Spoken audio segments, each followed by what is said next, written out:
Semua Azmin nak terlibat kecuali buat kerja MITI.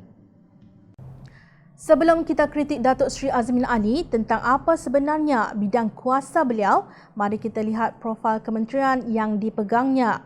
Kementerian Perdagangan Antarabangsa dan Industri MITE atau MITI dijenamakan sedemikian kerana ia membawa visi khusus iaitu untuk menjadikan Malaysia sebagai destinasi pelaburan terpilih dan antara negara perdagangan paling berdaya saing.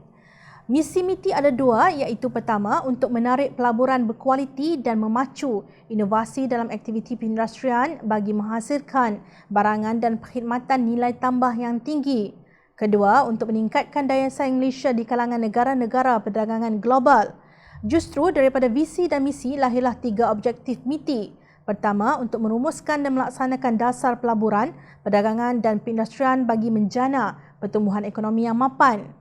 Kedua, untuk mewujudkan peluang pekerjaan yang inovatif dan berkemahiran tinggi bagi pasaran tenaga kerja yang semakin meningkat di Malaysia. Dan ketiga, untuk memacu Malaysia ke arah negara membangun dan menaik taraf kesejahteraan rakyat. Semua ini tercatat dengan jelas dalam laman rasmi MITI.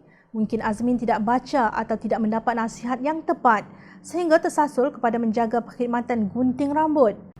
Justru tidak hairan apabila pemimpin veteran UMNO Tan Sri Shahri Samad bertanya dalam tulisannya di Facebook, sinis bunyinya, MITI nak terlibat dengan tukang gunting. Beliau hairan mengapa perniagaan perusahaan yang telah mendapat kebenaran dari kementerian-kementerian lain masih perlu dapat kelulusan MITI. Mengapa harus MITI terlibat setelah sesebuah perniagaan perusahaan mendapat kelulusan kementerian yang relevan bagi perniagaan perusahaan itu? Bukankah ini menimbulkan pertindihan tanggungjawab mengumpul data kerana MITI sepatutnya tertumpu kepada sektor-sektor industri dan ekspor barangan pembuatan?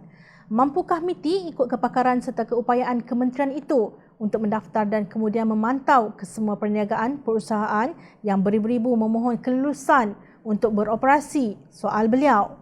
Beliau mengkritik Azmin sebagai Menteri Kanan. Saya akui Datuk Seri Azmin Ali ialah Menteri Kanan yang terkanan. Sungguh pun begitu, MITI tak MITI juga dan peranan dan tanggungjawab tidak mampu diubahkan semenjak Datuk Seri Azmin menjadi menterinya, ujarnya.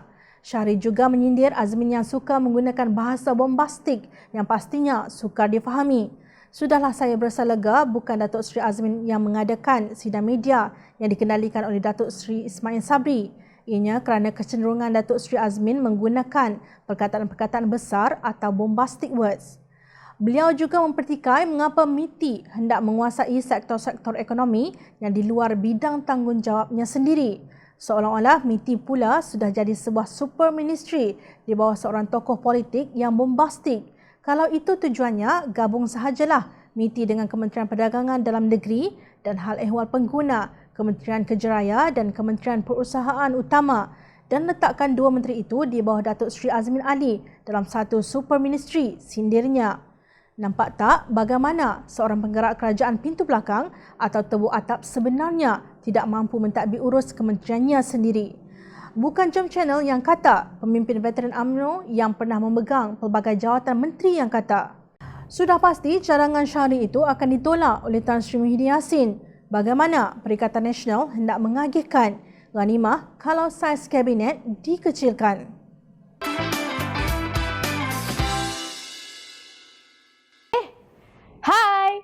Jangan lupa klik kanan untuk rentasan berita, klik kiri untuk keratan berita dan jangan lupa untuk subscribe kami tau.